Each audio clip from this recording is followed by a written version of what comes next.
welcome to my channel. My name is Nsinem. So excited to have you here.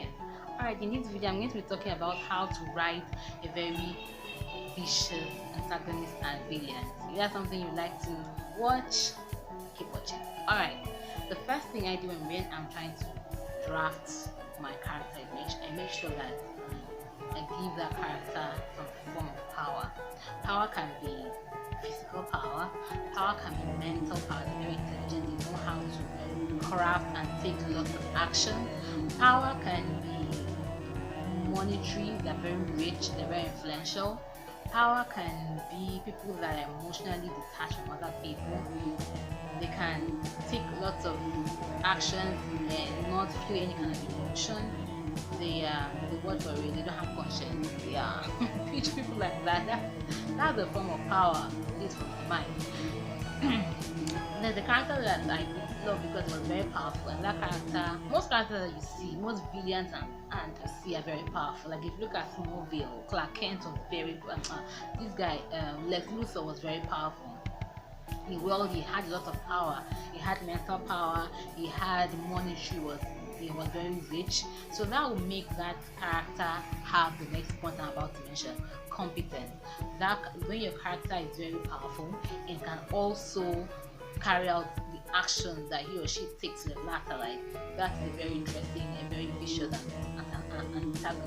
Nobody wants to read an antagonist that is not powerful and cannot really do anything. Like that would be boring. You don't have any challenge for the protagonist. So you have to make sure that your character is very powerful. Another thing you have to do in your character, your antagonist, is that you have to make sure that that character has goals and desires. In my book, in my video where I talked about how to write an interesting and engaging character, I'll leave a link in the description box. I said that you have to do your character goals and desires. That also goes for your antagonist and your protagonist. The antagonist and the villain have to have these desires. Now, when you hear the word antagonist and villain, for me, there's a little bit of a difference. The antagonist is basically that character in the book, but that character always proposes their protagonist. They have a lot of difference between them.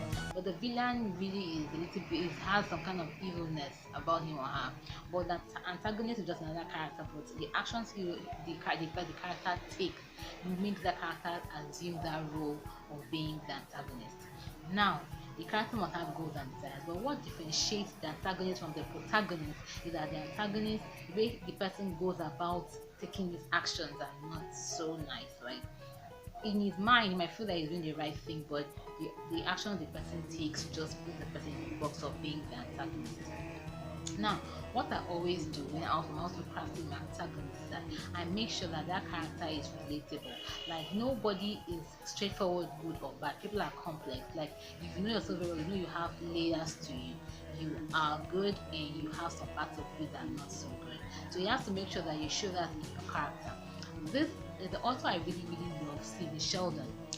There's a particular book he wrote, Memories of Midnight, and the sequel is Memories of Midnight and the Other Side of Midnight. There's this character, the antagonist, Constantine Demiris. He had this trait about him. If you do something good for him, make sure that he finds a way to pay the favor.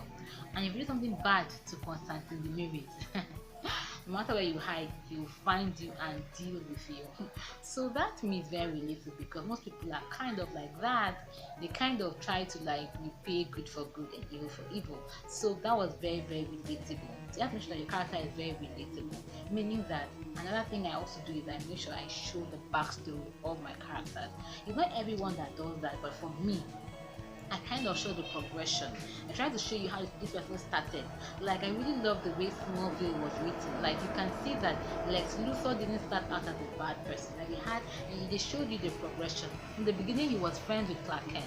So you should show you the progression of how he moved from being this person to getting evil and all that. So you have to show that progression of the character. I mean, people can, in a way, sympathize or no, they can empathize with the character and be like, in a way, and understand why he behaved the way he did. For me, in a way, I can empathize with Lex Luthor of Smallville because I feel that if they had kind of put brought him into the loop. If Clark Kent had told him who he was, maybe he would not have done what he did. Maybe that's how you can make someone relate with your character.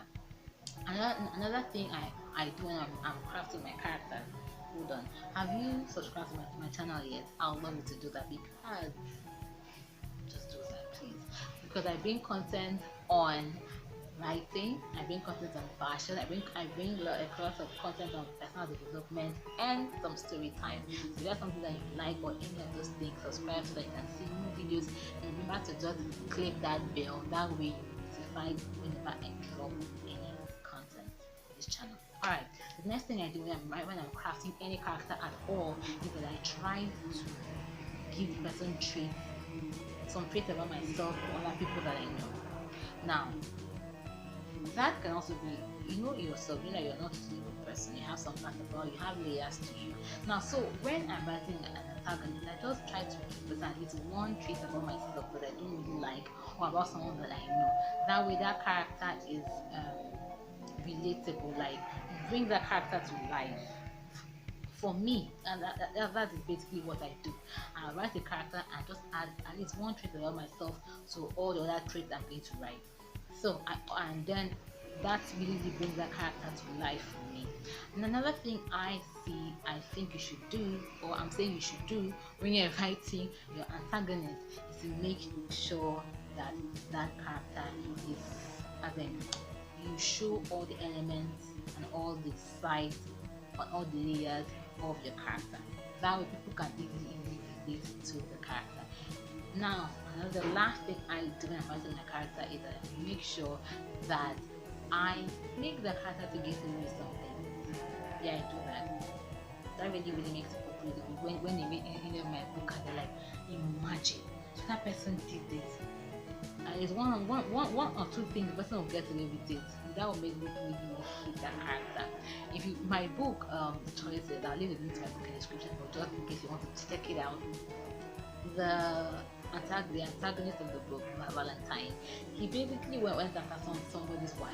He had his reason, yes, he was in love with the man, and he felt the man was in love with him, but he got away with some things, and that really drove my readers crazy. So make sure that at least your character is able to get away with at least one or two things that would make people kind of hate that character. Even though they can relate to that character, they will hate that character.